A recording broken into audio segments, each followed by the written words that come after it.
Había lugares donde el tiempo no transcurría como en el resto del mundo. Edificios de piedra gris, a menudo alejados de las ciudades, rodeados de muros altos y jardines que nadie cuidaba realmente. Desde fuera podían parecer mansiones, hospitales, incluso escuelas, pero adentro la vida seguía reglas que pocos comprendían y que aún menos cuestionaban. A finales del siglo XIX, las familias se enfrentaban decisiones que hoy nos resultan incomprensibles. Cuando alguien en casa comenzaba a comportarse de manera extraña, cuando hablaba solo, cuando dejaba de comer, cuando gritaba por las noches o se encerraba durante días, el miedo se instalaba. No existían respuestas claras. La medicina de la mente apenas empezaba a considerarse una ciencia y ante el desconcierto, ante la vergüenza social, ante el agotamiento, surgía una opción que parecía inevitable: el internamiento. No hacía falta un diagnóstico preciso, bastaba con que un médico firmara un certificado, a veces ni siquiera eso. En muchos lugares la palabra de un familiar, de un esposo, de un padre, era suficiente. La melancolía, la histeria, la excitación nerviosa, el alcoholismo, la epilepsia, incluso la desobediencia persistente o la conducta impropia en una mujer podían ser motivos de ingreso. Los formularios eran breves, las preguntas vagas, y una vez firmados los papeles, el destino de esa persona cambiaba para siempre. La familia solía creer que hacía lo correcto, que el hospital curaría, que los médicos sabían, que en unas semanas, quizá unos meses, su ser querido volvería restaurado, calmado, funcional. Rara vez ocurría así. La llegada al edificio era el primer momento de quiebre. Algunos ingresaban conscientes, mirando las puertas de hierro cerrarse detrás de ellos. Otros llegaban sedados, confundidos, atados. No importaba cómo entraras, una vez dentro, eras registrado. Te quitaban la ropa que traías, te entregaban un uniforme, siempre del mismo color, siempre de la misma tela áspera. Te asignaban un número. Tu nombre comenzaba a importar menos. Había una sala de admisión donde te pesaban, te medían, te examinaban. Los médicos tomaban notas sobre tu apariencia, tu manera de hablar, tu mirada. Describían si eras dócil o violento, si respondías o permanecías en silencio. Pero pocas veces te preguntaban qué sentías. Pocas veces te escuchaban realmente. Después venía la clasificación.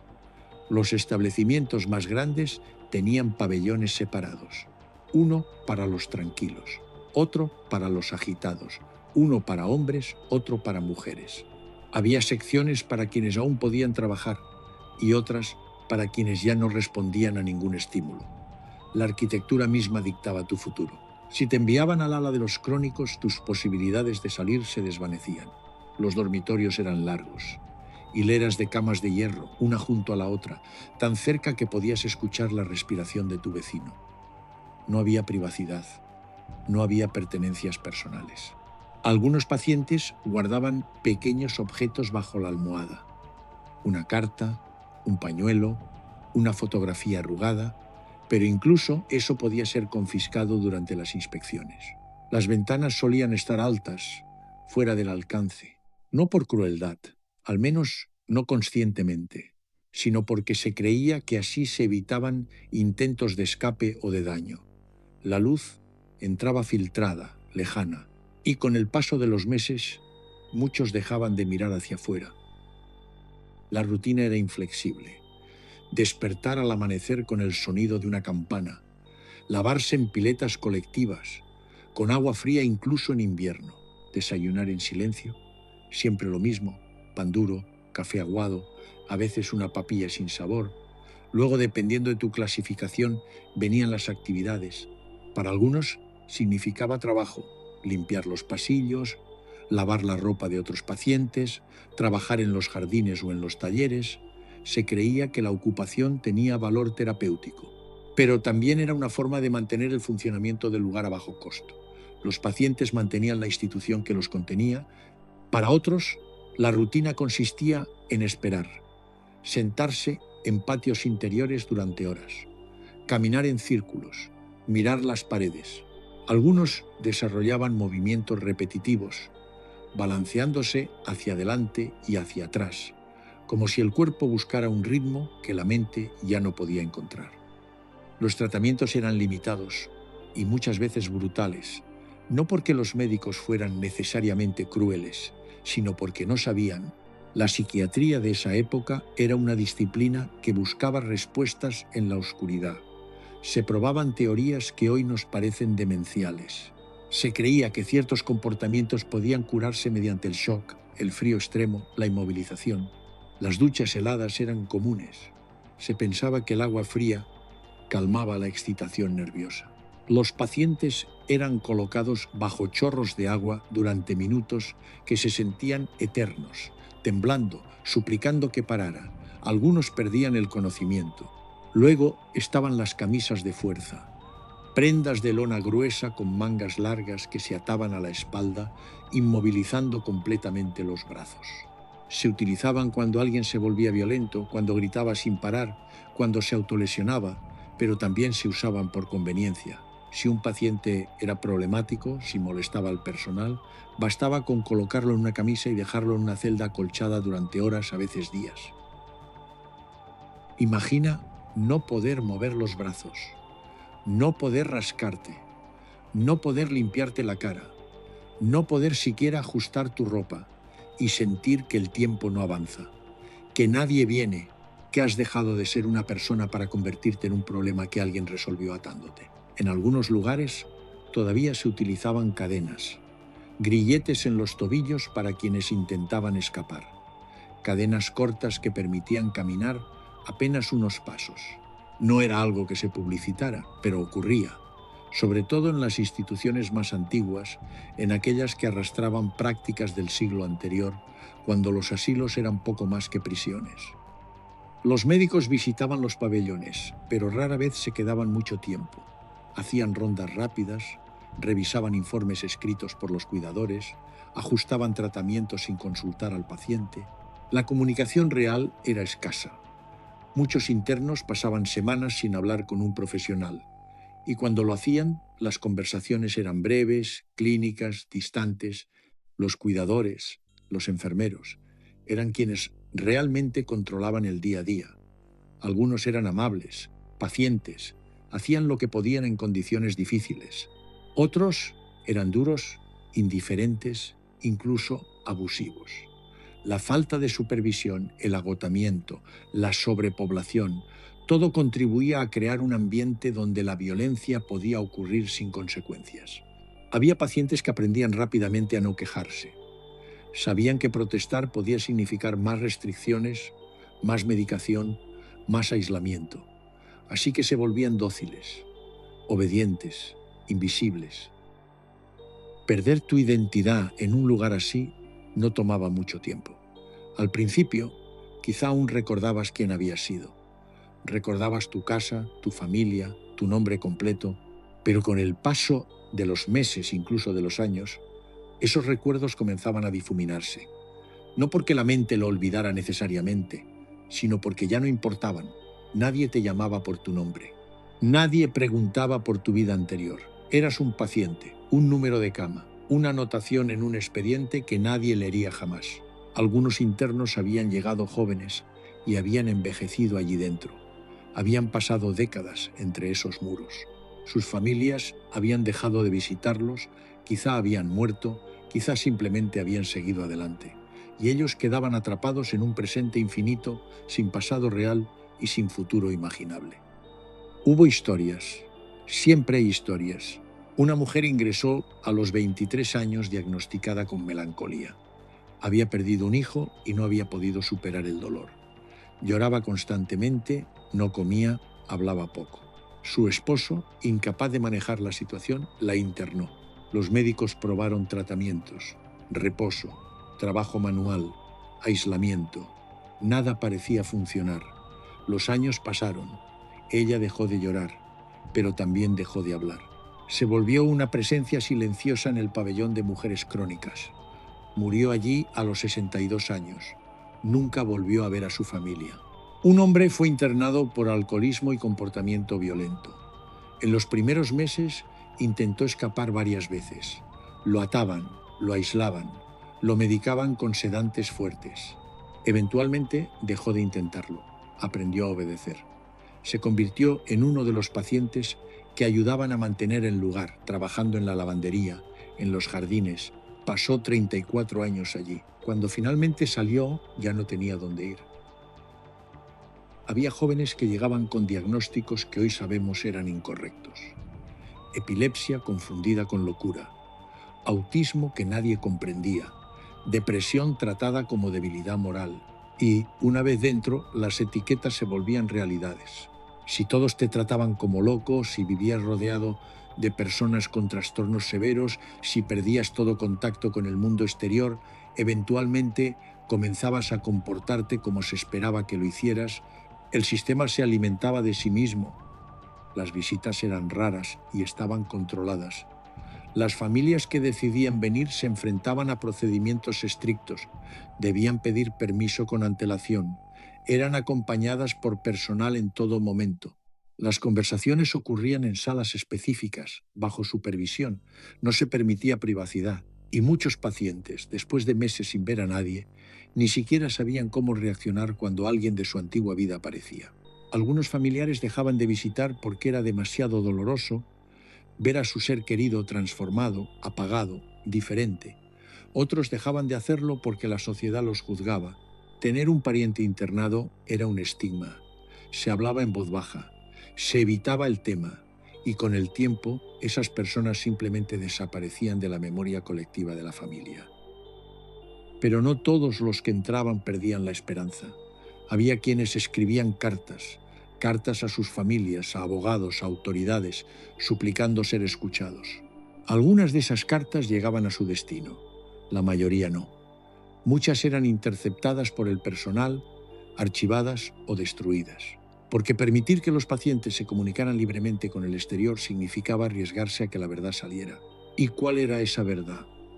Que muchos de los internados no deberían haber estado allí, que los diagnósticos eran arbitrarios, que los tratamientos no funcionaban, que las condiciones eran inhumanas, que se estaba cometiendo una injusticia masiva bajo el pretexto de la medicina, pero durante décadas esa verdad permaneció oculta. Los asilos eran lugares cerrados, la sociedad no quería mirar y quienes estaban adentro no tenían voz. El cambio comenzó lentamente. A mediados del siglo XX, algunos periodistas, algunos reformadores, empezaron a infiltrarse en estas instituciones. Tomaron fotografías, escribieron reportajes, expusieron la realidad. Las imágenes que salieron a la luz eran devastadoras. Pacientes desnudos, hacinados, cubiertos de suciedad, celdas que parecían mazmorras, personas atadas a camas, olvidadas. La opinión pública comenzó a cambiar. Surgieron movimientos de reforma psiquiátrica, se promulgaron nuevas leyes, se empezó a cuestionar el modelo de internamiento masivo. Poco a poco, las grandes instituciones comenzaron a cerrarse. Los pacientes fueron trasladados a centros más pequeños. Algunos regresaron con sus familias, otros simplemente fueron dejados a su suerte en las calles. Pero el daño ya estaba hecho. Generaciones enteras habían vivido y muerto en esos lugares. Sus historias, sus nombres, sus rostros quedaron enterrados en archivos polvorientos. Muchos fueron enterrados en fosas comunes dentro de los terrenos de las instituciones, con lápidas sin nombre o con simples números. Hoy, cuando visitamos los edificios abandonados de esos antiguos asilos, cuando caminamos por sus pasillos vacíos, cuando vemos las celdas acolchadas, las salas de hidroterapia oxidadas, las camas de hierro amontonadas, es imposible no sentir algo. Una mezcla de horror y tristeza, porque sabemos que ahí, entre esas paredes, miles de personas vivieron vidas que no eligieron, sufrieron tratamientos que no merecían y murieron sin ser recordados. No eran monstruos, no eran peligrosos. La mayoría eran simplemente personas enfermas, personas diferentes, personas que la sociedad no supo cómo cuidar, y en lugar de ayudarles, los escondimos, los encerramos, los olvidamos. La historia de las instituciones psiquiátricas del siglo XIX y principios del XX es una herida en la memoria colectiva. Es un recordatorio de lo que ocurre cuando el miedo y la ignorancia guían las políticas de salud, cuando el control se disfraza de cuidado, cuando las personas dejan de ser vistas como humanas. Algunos argumentarán que se hizo lo mejor que se podía con el conocimiento disponible, que los médicos actuaban con buenas intenciones, y quizá eso sea cierto en algunos casos. Pero las buenas intenciones no justifican el sufrimiento innecesario, no borran las décadas de maltrato institucionalizado, no devuelven la dignidad a quienes la perdieron. Lo que sí podemos hacer es recordar, mirar estas historias de frente, por incómodas que sean, entender que no están tan lejanas como quisiéramos creer. Porque aunque las instituciones hayan cambiado, aunque la psiquiatría haya avanzado enormemente, el estigma hacia la enfermedad mental sigue existiendo, el miedo a lo diferente sigue vivo. Cuando vemos fotografías antiguas de estos lugares, cuando miramos los rostros de los pacientes capturados por las cámaras de la época, es fácil sentir que son imágenes de otro mundo, pero no lo son. Son retratos de seres humanos reales, con historias, con familias, con vidas interrumpidas. Algunos miran directamente a la cámara, con expresiones que oscilan entre la confusión y la desesperanza. Otros desvían la mirada como si ya hubieran aprendido a desaparecer. Y en todos ellos, si observamos con atención, podemos ver algo que nos conecta a través del tiempo. La vulnerabilidad, el deseo de ser vistos, de ser comprendidos. Los edificios permanecen, muchos de ellos. Algunos han sido reconvertidos en museos, en apartamentos, en oficinas. Otros simplemente se desmoronan, tomados por la vegetación, reclamados por el tiempo. Pero las historias que albergaron no desaparecen tan fácilmente. Quedan en los archivos, en los testimonios de quienes sobrevivieron, en la memoria de las comunidades que vivieron cerca de esos lugares durante generaciones. Hay quienes han dedicado años a investigar estos establecimientos, a rescatar nombres de los registros, a identificar las tumbas sin marcar, a dar voz a quienes nunca la tuvieron. Es un trabajo difícil, muchas veces doloroso, pero necesario, porque olvidar sería una traición final.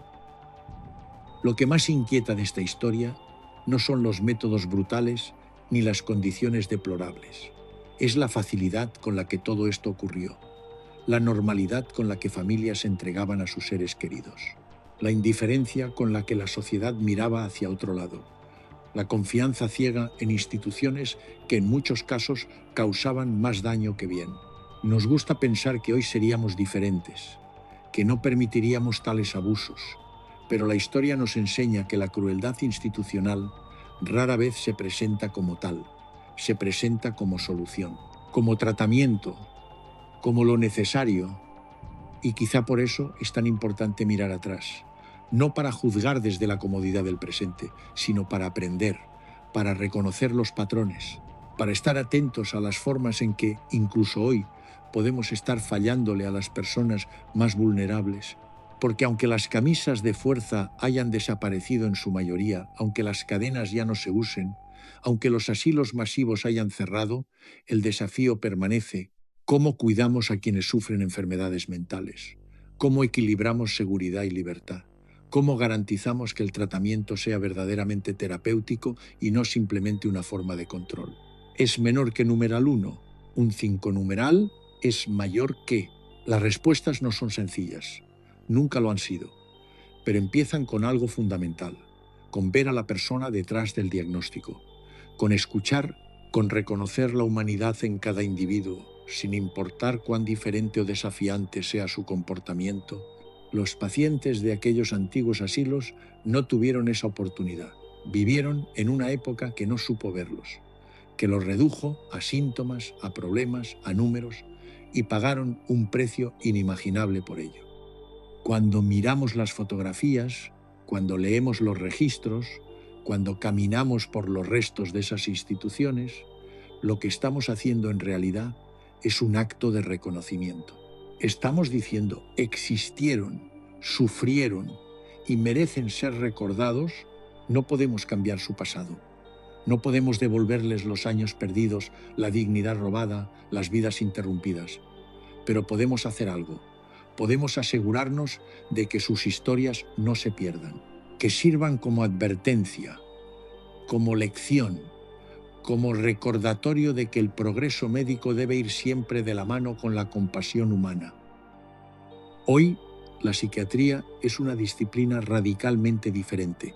Existen medicamentos efectivos, terapias basadas en evidencia, comprensión de los trastornos mentales como condiciones médicas legítimas. Los derechos de los pacientes están protegidos por ley, al menos en papel. Nadie puede ser internado sin procedimientos legales claros. El consentimiento informado es obligatorio. La supervisión externa es constante. Pero los desafíos persisten. Los recursos son limitados. El estigma continúa. Y hay personas que aún caen a través de las grietas del sistema, que no reciben la ayuda que necesitan, que terminan en situaciones de vulnerabilidad extrema. Quizá la lección más importante de esta historia oscura es que el cuidado de la salud mental no es solo un asunto médico, es un asunto social, cultural, ético. Requiere que toda la sociedad se involucre, que las familias sean apoyadas, que las comunidades sean inclusivas, que las instituciones sean transparentes y rindan cuentas. Requiere que nunca más permitamos que miles de personas sean encerradas y olvidadas simplemente porque no sabemos qué más hacer con ellas. Las voces de aquellos pacientes del pasado ya no pueden hablar por sí mismas, pero sus historias sí pueden. Y cuando las escuchamos, cuando realmente prestamos atención, nos dicen algo urgente y necesario, que cada vida importa, que cada persona merece dignidad, que el sufrimiento mental no debe convertirse jamás en una sentencia de invisibilidad. Es una lección que nunca debemos olvidar. Gracias por acompañarnos en este recorrido por una de las historias más difíciles y necesarias de contar. Sabemos que no es fácil mirar de frente este tipo de realidades, que preferíamos pensar que el pasado está lejos, que no nos toca, que no podría volver a ocurrir. Pero la historia existe para recordarnos quiénes fuimos y para ayudarnos a decidir quiénes queremos ser. Si este episodio te ha conmovido, si te ha hecho reflexionar, compártelo. Habla de él. No dejemos que estas historias vuelvan a caer en el silencio. Y si quieres seguir explorando capítulos olvidados de nuestra historia, regresa. Hay muchas más historias esperando ser contadas. Algunas igual de duras, otras quizá un poco más luminosas, pero todas igualmente humanas. Hasta la próxima. Cuídate y cuida de quienes te rodean.